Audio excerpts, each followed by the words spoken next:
ప్రభువైన యేసు క్రీస్తు యొక్క అతి పరిశుద్ధ నామంలో మీ అందరకు అమలాపురం హౌసింగ్ బోర్డు క్రీస్తు సంఘము, రంగాపురం క్రీస్తు సంఘము మరియు కాకినాడ బాపూజీ నగర్ క్రీస్తు సంఘముల తరపున సత్య సువార్త అనే మా సువార్త కార్యక్రమాలకు స్వాగతం తెలియజేస్తూ ఉన్నాను.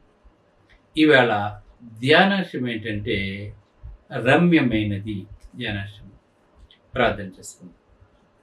పరిశుద్ధుడైన తండ్రి, పరలోకమందున్న దేవ, నీ పరిశుద్ధ నామమునకు స్తోత్రాలు తెలియజేస్తూ ఒక చక్కటి శుభవర్తమానాన్ని వివరిస్తూ ఉండగా నాయన, నీవే నాతో ఉండి మా హృదయాలు అలాగే మేము కూడా మా సేవ కూడా రమ్యంగా ఉండటానికి ప్రసంగం సహాయపడే లక్ష్యమని క్రీస్తు యేసు పరిశుద్ధ నామములో ఈ ప్రార్థన చేయుచున్నాను తండ్రి, ఆమేన్.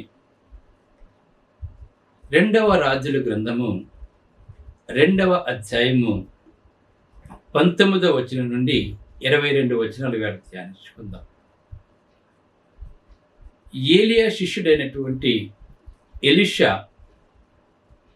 అక్కడ నివసిస్తున్న పట్టణ ప్రజలు కూడా ఎలీషాతో పాటు ఉన్నారు. ఎలీషా ఆ మార్గం గుండా అంటే ఎరుకో గుండా వెళుతూ ఉన్నప్పుడు జరిగిన సంఘటన అది. ఆయన బేతేలుకు వెళ్తున్నాడు, ఎరుకో నుండి బేతేలుకు వెళ్తున్నాడు అండి ఆయన. అప్పుడు ఏ సంఘటన జరిగిందో నేను వివరిస్తూ ఉన్నాను. అంతటా ఆ పట్టణపు వారు అంటే ఎరుకో పట్టణపు వారు ఎలీషాతో మాట్లాడుతున్నారు. ఏమని మాట్లాడుతుంటే, ఈ పట్టణమున్న చోటు రమ్యమైనదని మా ఏలిన వాడవైన నీకు కనబడుచున్నది అని మాట్లాడుతున్నాడు. అంటే ఇప్పుడు ఎక్కడైతే వీళ్ళు ఉన్నారో, ఏ పట్టణం గుండా అయితే వెళుతున్నారో, ఆ పట్టణము ఒకప్పుడు ఎటువంటిదంటే రమ్యమైనది అని చెప్తున్నాడండి. అంటే చాలా అందమైనది అని చెప్తున్నాడండి. అంటే ఎరుకో పట్టణం గురించి చెప్తున్నాడండి. అంటే ఎరుకో పట్టణం ఎంత రమ్యమైనది అంటే అక్కడ ఈత చెట్లు ఎక్కువగా ఉంటాయండి. అంటే ఖర్జూరపు చెట్లు ఎక్కువగా ఉంటాయి, అలాగనే మేడు చెట్లు ఎక్కువగా ఉంటాయి. అంతేకాకుండా మోయేబు పర్వత శ్రేణుల నుండి సుగంధ పరిమళాలు, ఆ వాసన ఆ ప్రాంతం అంతా కూడా వెదజల్లుతూ ఉంటుంది.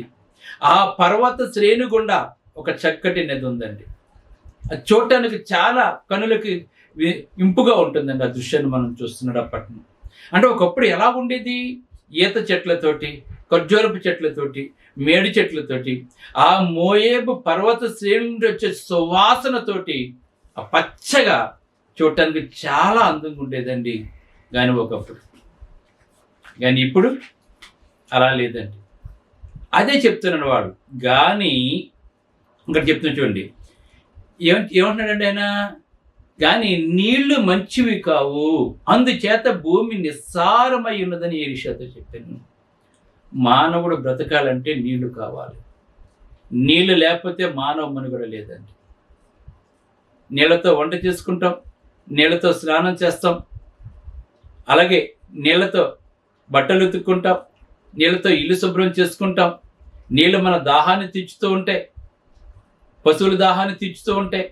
ఆ నీళ్ల ద్వారానే పంటలు పండుతూ ఉంటాయి, చెట్లు పచ్చగా ఉంటాయి, కొండలు పచ్చగా ఉంటాయి. నీళ్ళు ఉంటేనే మనకు ఆహారం ఉంటుంది, పంట పండుతుంది. నీళ్ళు లేకపోతే భూమి ఎండిపోతుంది, నెరలు తీసేస్తుంది. కనుక నీళ్లు కావాలి. మానవుడు బ్రతకాలంటే నీళ్లు ఉండాలి. మనం కూడా మినిమం 2 లీటర్ల నీళ్లు తాగమని చెప్తున్నారండి. అప్పుడే మనం ఆరోగ్యంగా ఉంటామని చెప్తూ ఉంటారు. అంటే నీటితో మానవుని యొక్క జీవితం ముడిపడి ఉన్నది. కానీ ఇక్కడ ఈ నీళ్లు నిస్సారమైనవి అని చెప్తున్నాడు, అంటే పనికిరానివి అని చెప్తున్నారండి. గమనించండి. అందుకే ప్రభువైన యేసుక్రీస్తు వారు జీవజలముల ఓట అయిన నన్ను విడిచని మాట్లాడుతున్నాడు. ప్రభువైన యేసుక్రీస్తు ఎటువంటి వారు? జీవజలముల ఓట. అందుకే ఆయన మాట్లాడుతున్నాడు పర్ణశాల పండుగలో, జీవజలం ఇస్తాను, మీరు నా దగ్గరికి రండి మాట్లాడుతున్నాడు. జీవజలం అంటే ఎప్పుడూ ప్రవహిస్తూ ఉంటుంది, అది ఎండిపోవటం అంటే జరగదండి.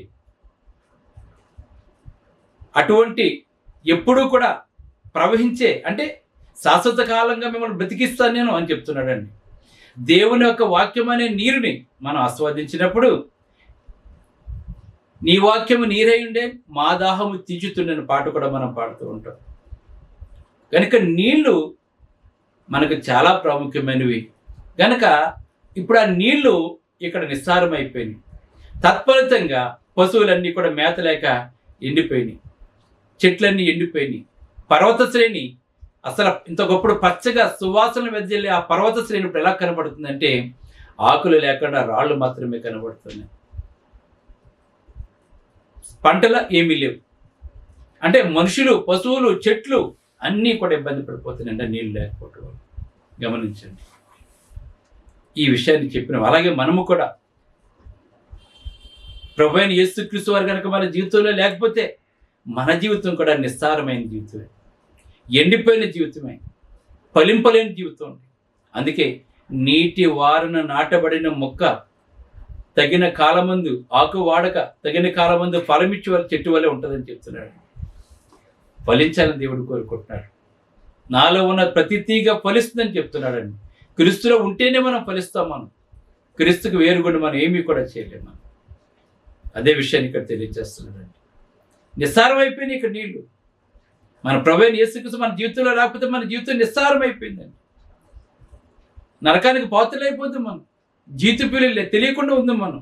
కానీ మనం పాపముల చేతను అపరాధముల చేతను చచ్చిన వారమై ఉన్నప్పుడు ప్రభువైన యేసుక్రీస్తు వారు మన కొరకు శరీరధారిగా వచ్చి ఆయన కార్చిన రక్తం ద్వారా మనకు పాప క్షమాపణ కలిగింది. నిత్య జీవానికి మనల్ని వారసుడిగా చేశాడు. ఆ త్యాగం వెలకట్టలేనిదండి ప్రభువైన యేసుక్రీస్తు వారు మన జీవితంలో చేసిన త్యాగాన్ని.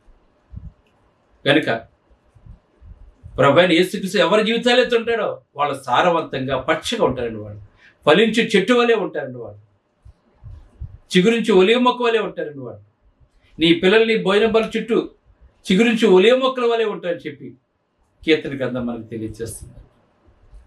కనుక ఆ ఎలీషాతో చెప్తున్నాడు, నిస్సారమైన పెరివి ఈ ప్రాంతం నిస్సారం అయిపోయింది అని చెప్పినప్పుడు ఆయన చూడండి ఏమంటున్నాడండి, అతడు కొత్త పాత్రలో ఉప్పు వేసి నా యొద్దకు తీసుకుని వారితో చెప్పాను. అప్పుడు ఎలీషా చెప్పాడండి, ఒక కొత్త పాత్రలో ఉప్పు వేసి నా యొద్దకు తీసుకురామని చెప్పాడండి.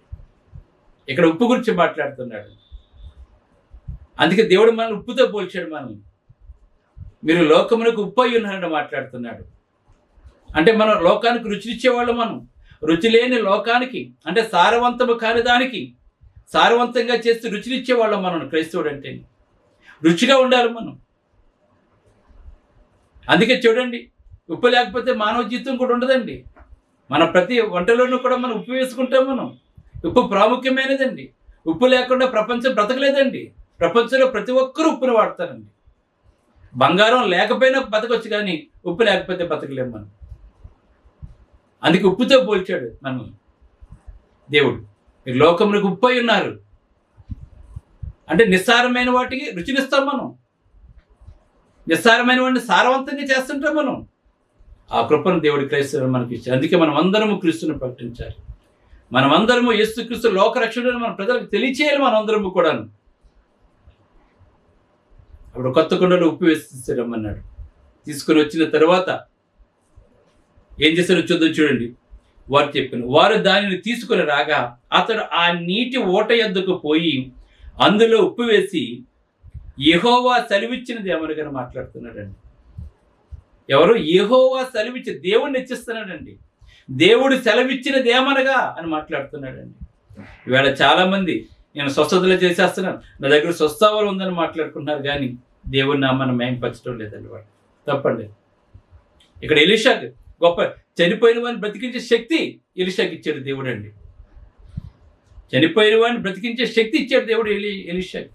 ఏలేకి ఆదా మొదలుకొని ఎలియా వరకు కూడా ఎవరో చనిపోయిన వాడిని బ్రతికించలేదు, ఏలియా మాత్రం బ్రతికించాడు. ఆ తర్వాత ఏలియా శిష్యుడైనటువంటి ఎలీషా బ్రతికించాడండి. అంత గొప్ప దేవజనులండి వాడు. అప్పుడు యెహోవా సెలవిచ్చినది ఏమనగా ఈ నీటిని నేను బాగు చేసి ఉన్నాను కనుక ఇక దీని వల్ల మరణము కలగకపోయినా. అంటే ఇంతకు ముందు ఏమైంది? ఎవరు తాగినా, పశువులు తాగినా, మనుషులు తాగినా, పక్షులు తాగినా చచ్చిపోయేవారండి. ఇప్పుడు నీటిని శుభ్రం చేస్తున్నాడు. అందుకే ఆదాము వల్ల మనకి లోకంలో పాపం వచ్చింది, పాపం వల్ల మరణం వచ్చిందండి. కానీ ప్రభువైన యేసుక్రీస్తు వల్ల ఏమొచ్చింది? మనకి జీవం వచ్చింది మనకి. ఆయన రాకపోతే మనం చనిపోదాడు. మనం అంత గొప్ప కృపను మనకు ప్రభు అయిన యేసుక్రీస్తు మనకు అనుగ్రహించారు. ఇప్పుడు యేసుక్రీస్తులో ఉన్నటువంటి వారి నూతన సృష్టి, వారికి మరణం లేదు, మరణాన్ని జయించే శక్తి ఇచ్చాడు మనకు ప్రభు అయిన యేసుక్రీస్తు వారండి. ఇక్కడ ఈ ప్రవక్త నీటిని బాగు చేసి ఇక్కడ నుంచి తాగిన వారు మరణించరని చెప్పాడండి. పశువులు కానీ ఇప్పుడు ఈ నీటితో ఏమవుతుంది? పంటలు పండుతాయి, పశువులు తాగుతాయి, మనుషులు తాగుతారు, మళ్ళా చెట్లు చిగురిస్తుంటాయి, మళ్ళా ఆ ప్రాంతం అంతా కూడా సస్యశ్యామలం అయిపోయింది, రమ్యం అయిపోయిందండి. ఎవరి వల్ల? ప్రవక్త వల్ల.